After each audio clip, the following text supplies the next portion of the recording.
The first thing I think we should say is the key driver is one, absolutely critical to prevention education in general, doesn't matter what topic, and that is the challenge of the appropriate pedagogy, the appropriate kinds of learning strategies to use. If you use the wrong strategies, you get teachers preaching to kids, putting them aside, alienating them, push back, and you don't understand, miss, you just don't understand what it's like to be young now. You get a lot of resistance if you teach the wrong way. We know that if you want to change attitudes and health-related behaviours in education, whether they're sex-related, relationship violence, drug-taking behaviours, any risk behaviour, you have to use what we call collaborative learning strategies, which are interactive, peer-to-peer activities which involve both critical thinking about how things come to typically go the way they tend to do in our world, and what can we do to take them in a different direction. The what can we do is where it shifts to skills. So there's two very powerful types of learning strategies we have to use, critical thinking and skill development. They both require collaborative learning strategies. Our broader studies of what teachers tend to do in classrooms is they tend to favour one-on-one learning. So they're not specialists in collaborative learning. So we're actually enabling teachers to use powerful, effective pedagogies generically as their generic work, as well as work on this topic that has particular sensitivities as well. So we need to change practice styles as well as capacity with the content. So before we work with the children, we have to work with the teachers, because giving them a good model or a good resource is only one step in the way. However, we have other best friends in education to drive this change.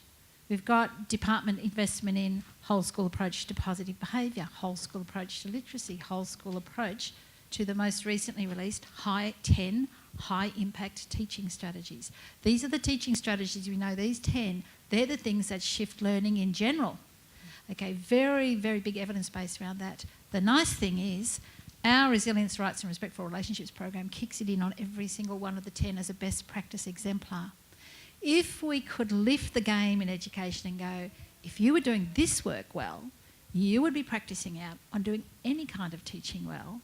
Let's get it to be best practice in teaching, or recognised as that which it is, as well as best practice in prevention education. So in a way, we have to lift the level of debate to be truly education-centric in a very powerful way, as well as centric to the broader health and social and ethical outcomes that we want.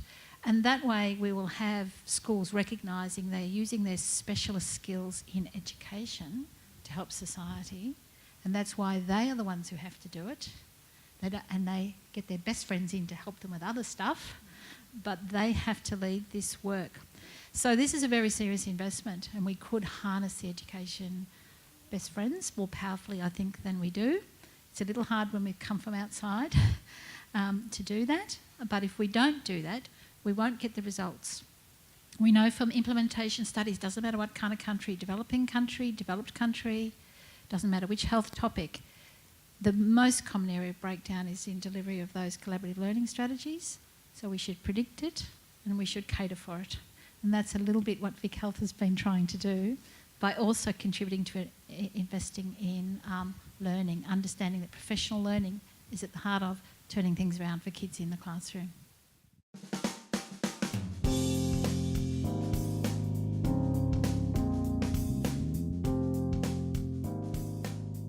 I agree absolutely wholeheartedly with Helen about the fact that for this to stick in schools, it has to move into and be driven by the school sector and the Department of Education, which is happening.